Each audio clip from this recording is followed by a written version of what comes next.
Hi, everyone. Uh, my name is Adam. I'm from Champion Briefs, and I will be the moderator tonight for a demonstration debate between my fellow Champion Brief writers, Nethman Lianage and Charles Karcher, who are going to be debating the resolution resolved civil disobedience in a democracy is morally justified. As we know, this is the novice topic, but we'll have some seasoned debate veterans here to show you an excellent debate. And I'll be talking through, the strategic decisions that they're making and the interaction of the frameworks and contentions, and what you could be considering as you watch this debate and think about how you would make a decision if you were the judge watching this demonstration. So this will be very educational, very fun, and I'm excited now to introduce each of the debaters. For the affirmative, we have Nethman, who debated for the Hill School in Pennsylvania and graduated in 2020. She's currently a sophomore at Pitzer College and has worked for Champion Briefs in addition to coaching LD, policy, and PF on the local and national circuits. And Charles, on the negative, debated for Sarasota High School in Florida, graduated in 2018, and is currently a senior at the University of Florida, has also written for Champion Briefs and coached LD, policy, and PF for 4 years. And I have also been coaching LD for a while. I graduated from Sacred Heart High School in 2015, doing LD. I did policy at Wake Forest University. And at Wake Forest, I was also a two-time ACC champion. And I also write for Champion Briefs. And I'll be your moderator today, as you know. So let's kick off the debate.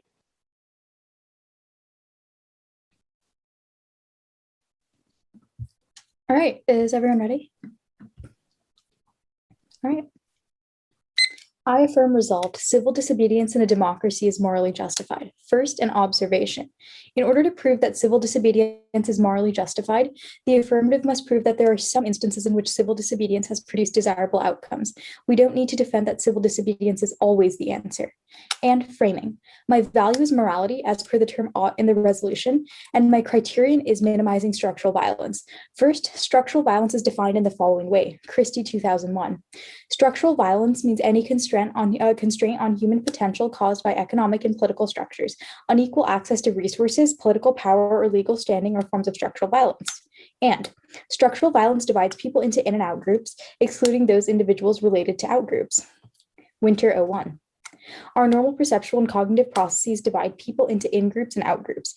Those outside our group lie outside our scope of justice. We draw conceptual lines between those who are in and out of our moral circle. Those who fall outside are morally excluded and become either invisible or demeaned. We must be vigilant in noticing and listening to the oppressed. Inclusionary thinking can be fostered by communication. And third, structural violence is not inevitable. Awareness and systematic mitigation is key. Winter 01.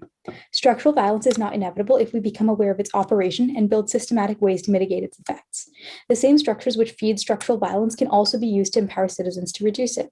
Reducing structural violence by demanding social justice will be our most sure-footed path to building lasting peace. And contention 1 is historical precedent. First, civil disobedience led to implementation of the Civil Rights and Voting Rights Act, establishing equal protection under the law. Laidler 16.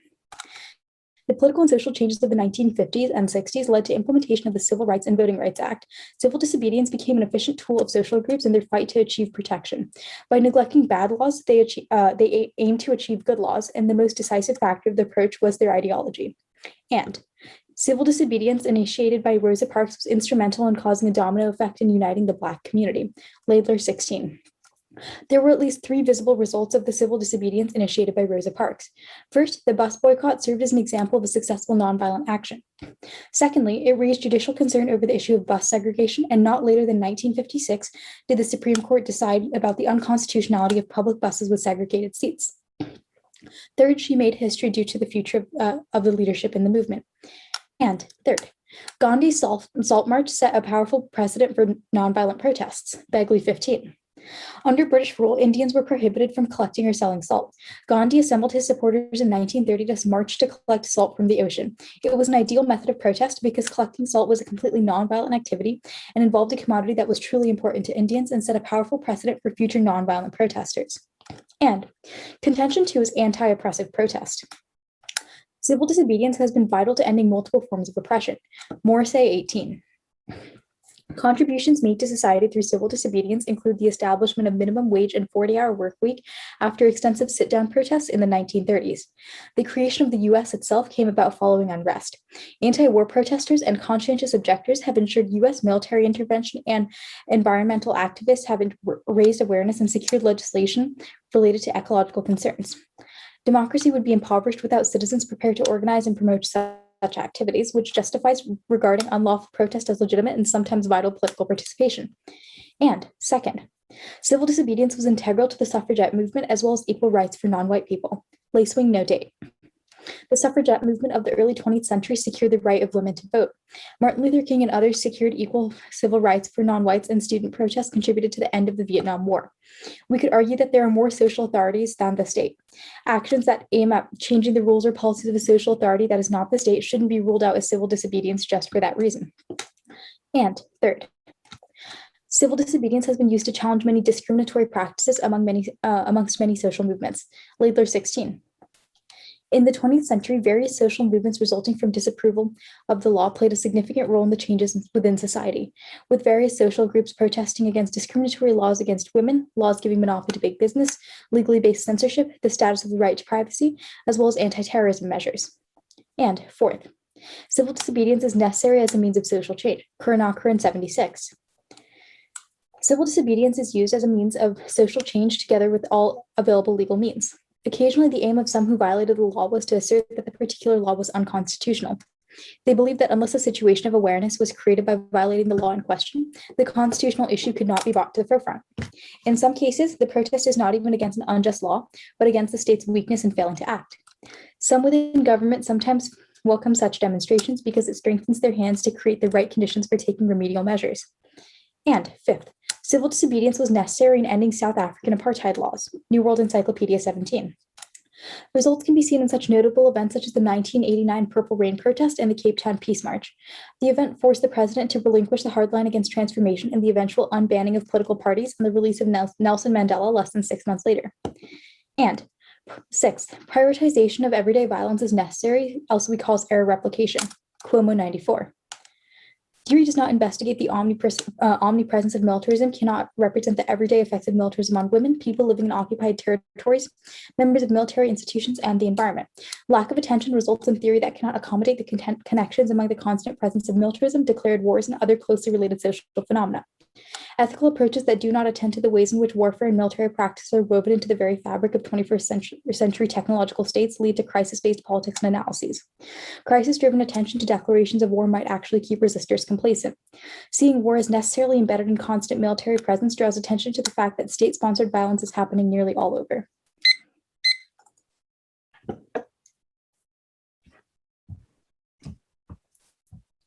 Okay. Is everybody ready for cross-examination? I'm good. I'm just setting my timer. Okay, we're good. All right. So you say your framework is reducing structural violence. How can we analyze how much structural violence is reduced and when enough structural violence is reduced to meet the burden of your framework? Yeah, sure. So first, I don't think that quantifying structural violence exists in the context of like specific numbers, but I think that we should view minimizing structural violence in terms of policies that are implicated in the context of helping or harming minoritized groups. So for example, if we take a policy action, but we see that it's going to disproportionately result in poverty to POC, for example, then that would be an action that would be considered bad under the framework. And the framework wouldn't say that there's like a specific number of actions you need to take or specific like amount of help you need to create such that the framework is met. We would say that the burden to reduce structural violence is an ongoing burden and something that people should constantly engage in when choosing to make policy actions. And it's a question of re-examining preconceived biases in order to best create equality and equity. Okay, so if this is something that we should constantly engage in and should always be a sort of prior question to anything that we do, how does that not cause like a failure of acting, whether that be in policy settings or in moral settings? We would say that any policy action that fails because you have to consider equality and anti-racism and things like that is a policy action that shouldn't happen. If it fails because you have to not be racist, then it shouldn't occur, is what our framework would say. What about on questions that just objectively are morally and in the policy sense distant from issues that affect marginalized people directly? for example, if there was a bill that had to do with something like agriculture, and it was a very convoluted analysis, a convoluted change of like agricultural regulation, would we have to analyze the structural violence impact of that action before taking it? I would say yes, agricultural policy does impact marginalized groups insofar as things like food deserts exist, price gouging exists, and often farmers are people who aren't even meeting their bottom line in order to keep their farms open. So Okay. I'd say agricultural bills impact structural violence. Okay, that wasn't really the point of my question. It's more of like if something is morally distant from structural violence objectively, even in something outside of agriculture, do we still have to analyze the impacts of structural violence there?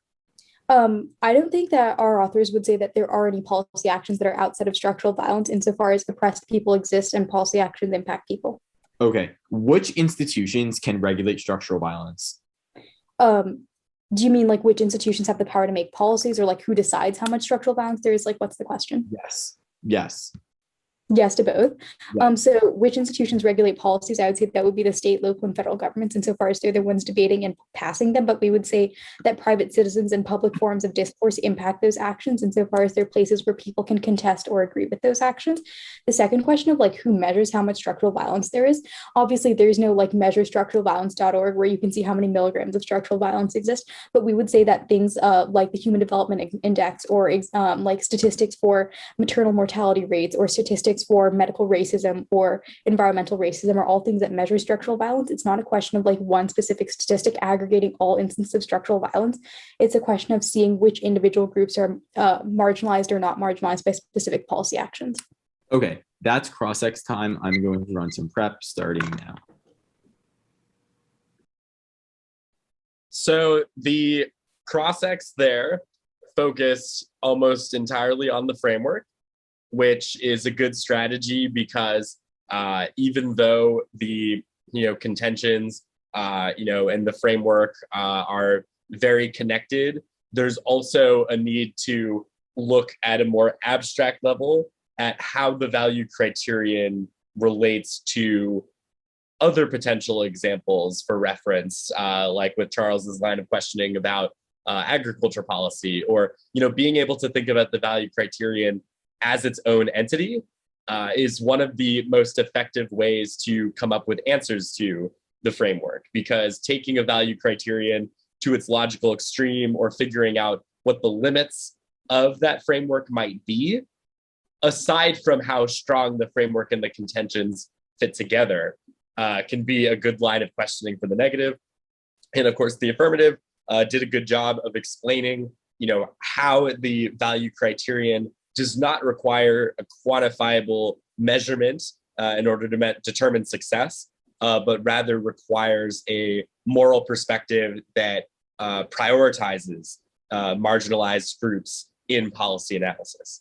And you can see the AC as well has lots of historical examples, and this topic is thoroughly invested in history, with civil disobedience being prominent in so many countries that have fought for democratization, or with the civil rights movement in the United States. So a very exciting debate is on our hands here. And Charles is currently prepping. But what I can also add in addition is that, when you have a case that has a lot of very specific examples like the AC does, it's really important to make sure when you're the negative that you have at least something on each example, because otherwise the affirmative is able to indicate, for instance, that while the negative might have a lot to say about the civil rights movement, they overlook the apartheid and Salt March examples that demonstrate other ways in which oppressed groups that truly have no other legal recourse to create change have to pursue civil disobedience. And that was also very much true with the civil rights movement as well. But you could certainly, as the affirmative, make a pivot by indicating that the resolution's not just about the United States, and that we have to consider that there are other countries that may be democratic in name, but really have no other options for groups to pursue change at a grassroots level outside of civil disobedience.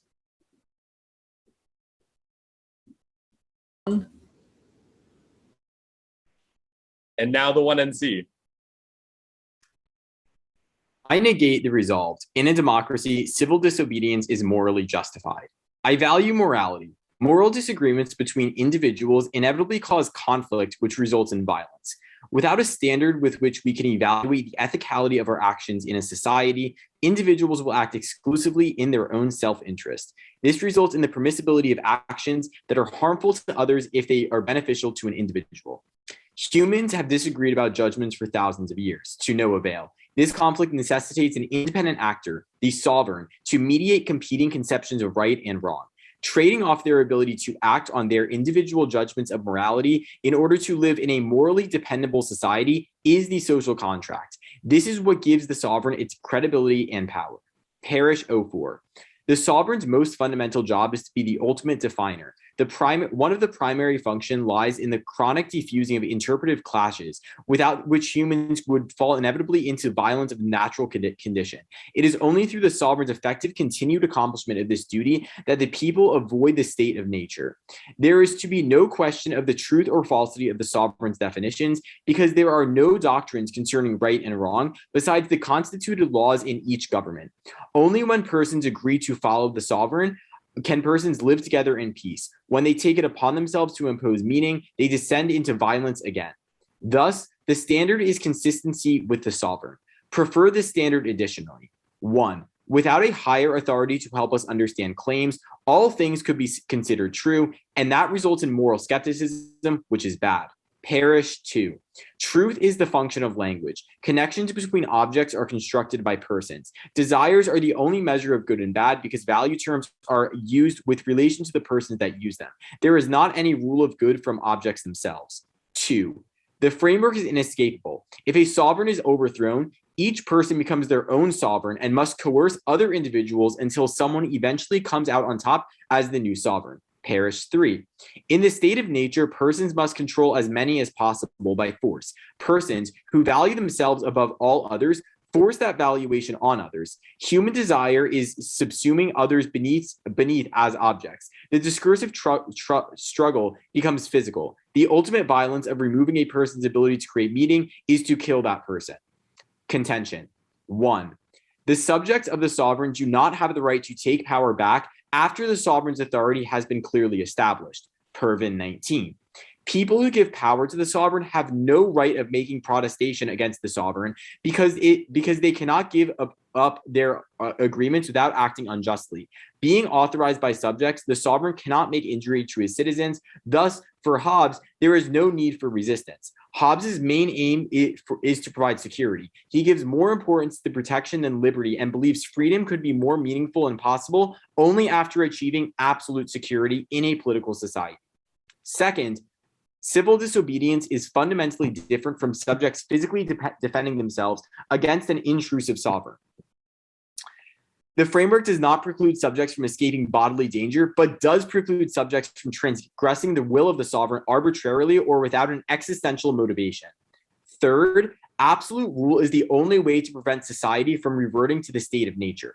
Hobbes claims that humans are intrinsically selfish and have natural desire to fight, which necessitates an absolute ruler in order to avoid violence. Thus, anything outside of the procedures that are integrated into the sovereign, such as voting in a democracy, erodes the absolute power of the sovereign. As such, civil disobedience erodes this ability, which means that it is not justified and negates under my framework. Now, moving on to my opponent's case, starting with her observation at the top of the 1AC. I contest this observation. Since the resolution is making a normative statement, we need to prove that civil disobedience is generally morally permissible in a democracy, not that there is a single instance in which it is morally permissible. If there is any confusion on this question, you should default to the negative. That's to say that if they cannot prove that it is generally a good idea, or if there is some sort of confusion about where the bright line between how much civil disobedience is justified and how much is not, you should probably defer negative because it is their obligation to prove that it is normatively a good idea in a democracy in terms of morality. Moving on to the value, we agree that the value should be morality as per the resolution. But on the criterion, first, cross-apply the first argument in my framework that the state of nature is the worst case scenario for everyone because self-interest guarantees using others for individual purposes, which is the root of exploitation, marginalization, and violence. Second, cross-apply the parish to evidence. Upholding the sovereign is the most imperative moral task. Without a mediator of statements on a moral and linguistic level, individuals would have no ability to come to conclusions about moral guidelines. That results in things like moral skepticism, which guarantees an unlimited amount of oppression and marginalization, which is not great for my opponent's structural violence criterion. Third is that democracies are suitable institutions for remedying structural violence. The United States has a rich history of progress that has come from engaging in institutions through voting, running for office, and petitioning against unjust laws. The civil rights movement and Biden's victory over Donald Trump in 2020 are all examples of this. Fourth, and finally, on the framework level, structural violence isn't something that you can either decrease or increase. It's a question of structures. It's whether or not they are uprooted or remain in place. Thus, my opponent's trivialization of this by just saying we can reduce it sometimes and it should always be a question leads to policy paralysis, because if that's all we think about when it's something that's going on so largely in the background as they claim, it means that it's probably a bad way to evaluate morality. Now, going on to my opponent's first contention about historical precedent. A lot of their examples depend on things like civil engagement in things like legislatures and the Supreme Court in order to make change. Also, their mode of civil engagement is not necessarily accessible. The state apparatus can be violent against marginalized people when they engage unjustly in civil disobedience. For example, when Fred Hampton was assassinated by the FBI after leading the Black Panthers somewhat successfully in the context of civil disobedience. We say that this is unjust and they should operate through frameworks such as legislatures and petitioning in order to create change. Now, on their second contention, it also depends very much on things like legislatures and politics that lead to change that may or may not start from civil disobedience. The endpoint is the sovereign, which is why we must uphold its legitimacy.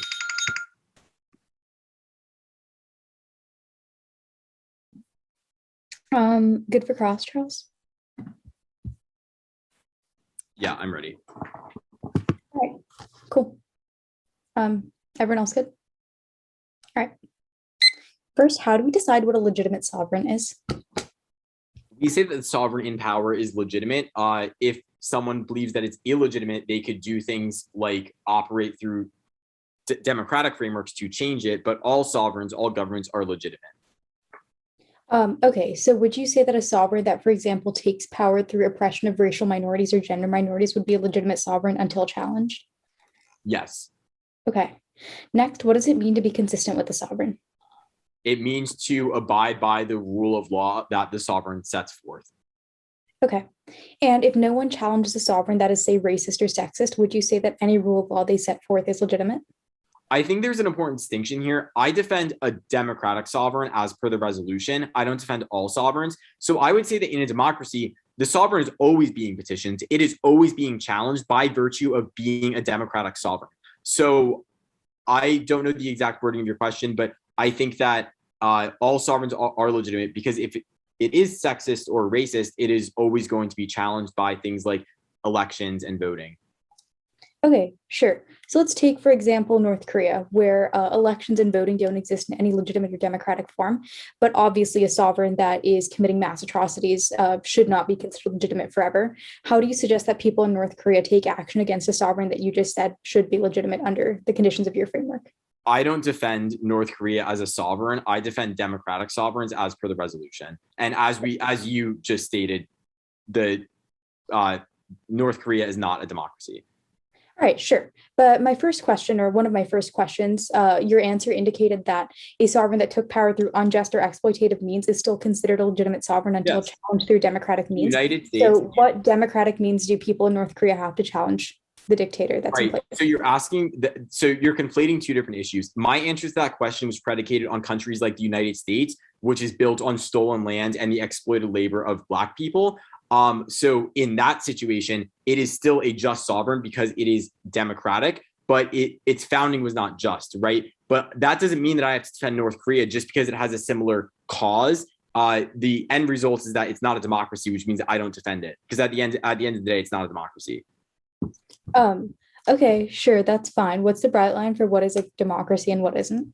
You gave in earlier in cross-ex that you admitted there are pretty clear instruments to evaluate whether or not something's democracy, things like whether or not there are legitimate elections, the participation in those elections, the money involved in elections, etc. The incumbent's retainment of power is another great litmus test for that, all of which North Korea fails. All right, sure. Final question. What's the difference between a sovereign and just someone who has other people who believes them? The sovereign is an institutionalized government authority instead of like a cult leader that has some followers. All right, sounds good. I'll start prep.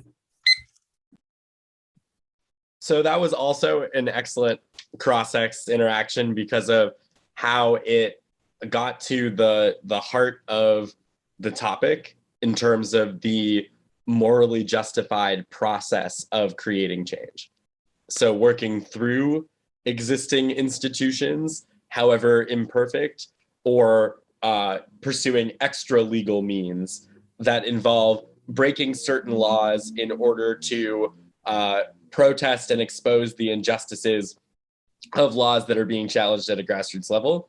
And what's also really interesting with the NC, if you're considering writing a case of this sort, is that it reinterprets traditional Hobbesian theory away from the way that Thomas Hobbes understood it in the 1600s, when he believed in the necessity of a king with unchecked, unlimited power, writing during the English Civil War, when Hobbes was convinced, not in favor of democracy, but in favor of a monarchy with no checks upon it. Though there are Hobbesians who, in later writings, have made more democratic arguments for a similar theory about the social contract and the state of nature. So undoubtedly, you are able to make a similar argument as the negative does, for a democratic sovereign. And I think that, Nethman also does a great job with the line of questioning that, she had asked about, what are the conditions for democracy being present? Because I also think that that was a good argument by, Charles to indicate that, the presence of democracy in the first place is what is most important in terms of understanding pathways for change, which countries we're talking about, and where civil disobedience is present and what that looks like.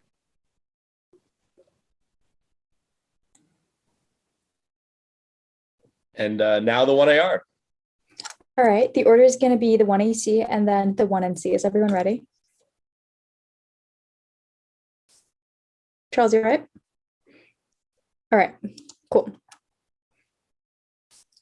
Starting on the 1AC framing page with the observation, they make the argument that we must prove that the resolution is generally true. Sure, we'll concede this framing mechanism with the key caveat that we don't need to prove every single instance of civil disobedience is good.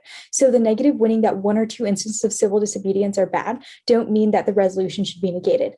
Next, the criterion debate. So first, they make an argument about how upholding the sovereign is the most important moral task. But first, there's no bright line about who the sovereign is versus who's just a person with people who follow them. They say that you should have institutionalized government power, but we see that things like religious institutions have some amount of government support, but still wouldn't be considered the sovereign. Next, they make this argument about democracies, but first, cross-apply the argument from our contention too about how the United States exists because of civil disobedience. Think Boston Tea Party, tarring and feathering tax collectors, and other examples of resistance against the British Empire. This means that civil disobedience is a necessary prerequisite to their framework. And then lastly, they make an argument about how we freeze policy action, but no, structural violence is a prior question to any policy action because any policy action that doesn't consider oppressed peoples is necessarily going to replicate bad structures.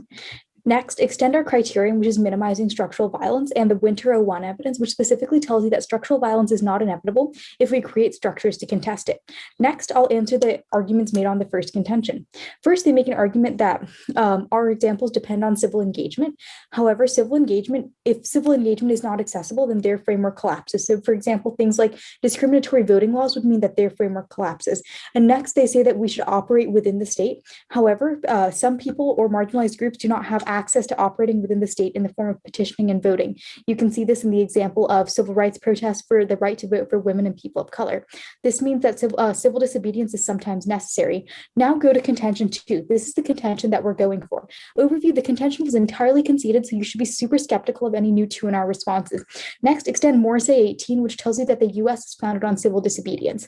This means that we control the internal link to any of their offense. Next, extend lacewing, which specifically tells you that civil disobedience was necessary to garnering things like voting rights. This controls the internal link into engaging within the state, which is what the negative is in support of. Next, extend the 4-point, which is the Kernakar and 76 evidence, which tells you that negative portions of the status quo need to be reformed only through civil disobedience. This means that anything else concedes the validity of bad portions of the status quo, such as racism. And lastly, extend Cuomo 94. This is a conceded framing issue, which specifically tells you that you should prioritize structural violence prior to anything else. Next, go to the negative case. First, an overview.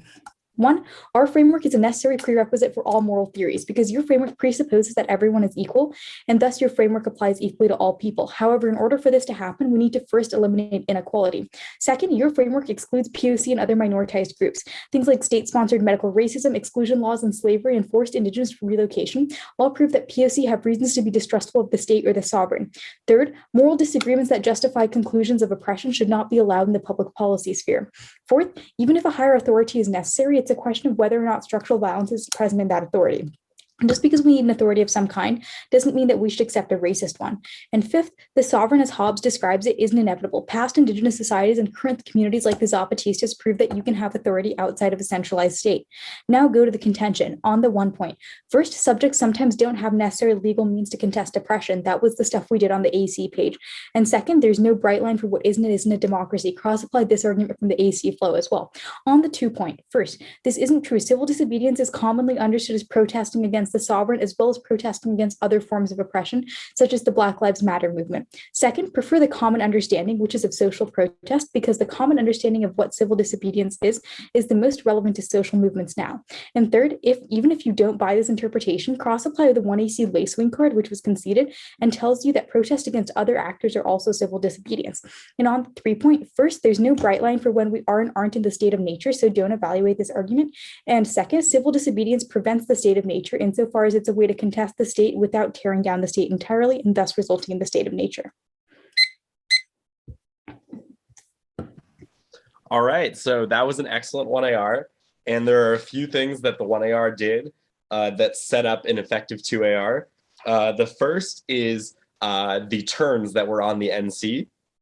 So for instance, the argument at the very end of the 1AR that civil disobedience prevents a state of nature because it provides an outlet for marginalized groups to put pressure on democratic institutions from the outside without engaging in potentially more disruptive or radical alternatives, where in a sense civil disobedience is one strategy in lieu of violent revolution, for instance, right? So that could even be a negative argument in another round down the road. That's not even civil disobedience goes far enough, but civil disobedience in that sense provides a way to contest status quo laws or even break, some laws in doing so without trying to tear the whole house down.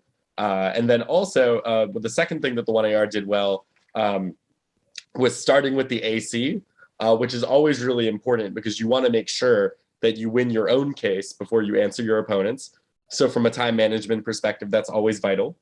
And the third is making arguments about the absence of a bright line. What that means is that, Charles in the 2NR will have to demonstrate the specific conditions under which certain claims of the NC hold true. So if the thesis of the NC is that when democracy is present, marginalized groups should use existing channels for working within institutions, the question becomes, when is democracy present? That's an important thing. Figuring out what does it mean to challenge the sovereign? That's another thing to figure out. So the 1AR, presses the negative to clarify these important details, and the 2NR becomes a moment to do that. And certainly the negative was doing plenty of that too by contesting the observation and the affirmative, and making objections to the value criterion and how we can apply it, that would undeniably come up in the 2NR.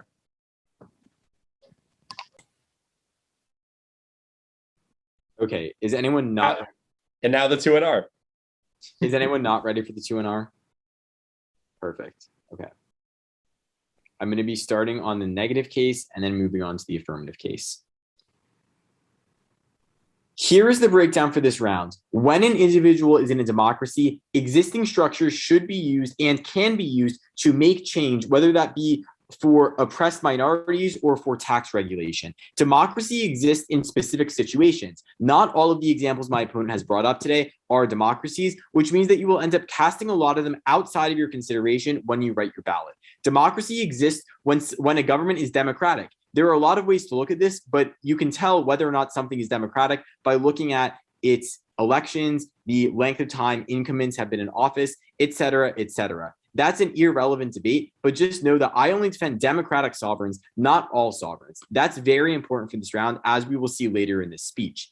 Challenging the sovereign is a permanent thing. It always happens by virtue of a democracy being a democracy, which means that a lot of their examples are underpinned by legislative change and do not require civil disobedience. Now, you can extend my criterion of ensuring of the sovereign having legitimacy. This is the absolute most important way to evaluate morality of a society, because the sovereign is the ultimate mediator of ethical conflicts between individuals. They have conceded the perish for argument, which indicates that humans have always disagreed about moral judgments, and the sovereign is the only institution that can actually mediate them and declare an actual morality that all individuals of society can follow. That goes completely conceded, so you should give a lot of weight to this argument in the framework debate. The second and final argument that I'm going for on the framework debate is the argument that the framework is inescapable. They have conceded the Parish 3 evidence, which indicates that because if the sovereign is overthrown, then individuals or other social institutions will become sovereigns, and it will lead to a race to power, which means that because of human nature, the sovereign is inescapable, which means that you prefer my framework. Now, all I have to win is a risk of offense on the contention, and you negate. The first argument that I'm going for is that the subjects of the sovereign do not have the right to take the power back after the sovereign's authority has been established, regardless of how it has been established. This preemptively answered all of their arguments in the 1NC about whether or not a government is legitimate based on things like racism and sexism. It doesn't matter how a government comes to power. The fact is, if they exist in the context of a democratic structure, the government has legitimacy as the sovereign. This is the Pervin 19 evidence, which goes clean conceded. The only argument that might relate to this on the flow is that there are sometimes no legal means for fighting oppression. But yes, there are legal means. They have conceded that for every one of their examples, there is a legislative or juridical instance that has supported or concluded the civil rights movement that has actually solidified change in a society. That is very important and damning for their thesis. Now, the second argument that I'm going to go for is that absolute rule is the only way to prevent society from reverting to the state of nature. They have conceded the argument that the state of nature is the absolute worst form of evil and rectifies all of the forms of oppression that they are talking about, because individuals will always act in their self-interest, which necessarily implies that they will infringe on other individuals' rights and ability to not be oppressed. They say that there are multiple forms of protest, and they say that that a common understanding is needed. But yes, a common understanding only exists when the sovereign is respected and it has legitimacy. They say that protest against other actors is civil disobedience, but this is not relevant to this argument. The final thing that they say is that the civil disobedience does not have a bright line for whether or not it is currently intact or established, but I would say that there is a bright line for whether or not the sovereign is in existence or if the state of nature is in existence. As long as the sovereign has a monopoly of violence in a given territory, there is not a state of nature and the sovereign is in control. Now I'm going to go on to the affirmative case. There are a few critical concessions on this case. The first one that I'm going to go for is the cross-application of the Parish 2 evidence on the framework, which says that upholding the sovereign is the ultimate, most important moral task, because without a mediator of statements on a moral and linguistic level, individuals will not be able to come to moral conclusions, which means that there will not be a consistent morality in a society, which means that more violence and more structural violence will exist. That's bad and turns their argument under their framework. The second argument that I'm going to go for is that democracies are suitable institutions for remedying violence. They say that the United States exists because of disobedience, but this is disobedience against an illegitimate sovereign, the British Empire, which I have made clear from my cross-examination I do not defend because it is not a democracy. In this case, civil disobedience was justified, but it is not relevant to this debate because the example is just not relevant.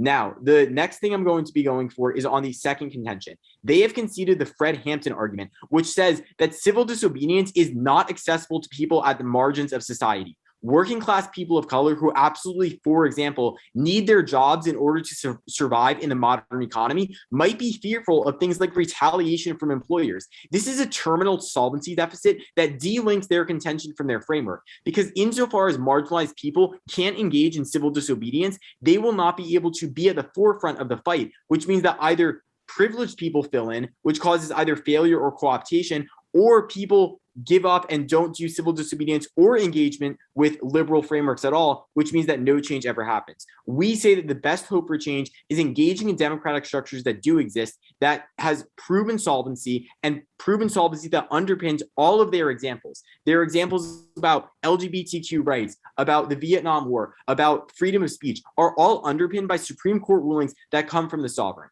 Thus, I negate.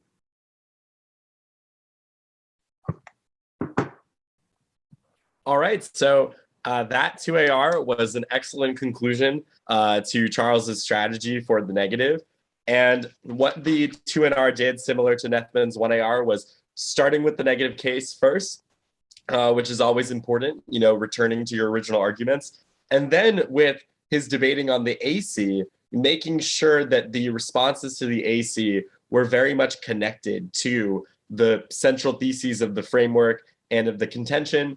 And, also what was important was that the 2NR did make an attempt to clarify the bright lines that the 1AR indicated needed to be present. Because when the 1AR argues that the negative needs a bright line for certain definitions of democracy or the sovereign or how we know those are present, the other debater's job is to demonstrate either that there is a bright line and explain that, or to argue why that clarification is not necessary. So Charles did a mix of both in the speech. In addition, the framework comparison was very much localized to the case side of the flow, which is also a really useful technique because it allows the judge to see all the framework comparison on one piece of the flow, rather than doing some of it when you're talking about the NC and then some of it when you're talking about the AC. Because when you have judges that are flowing on separate sheets, as I am, it makes it easier to understand the argument interaction.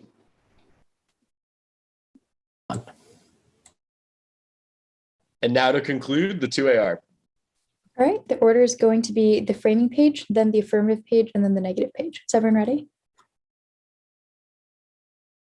All right.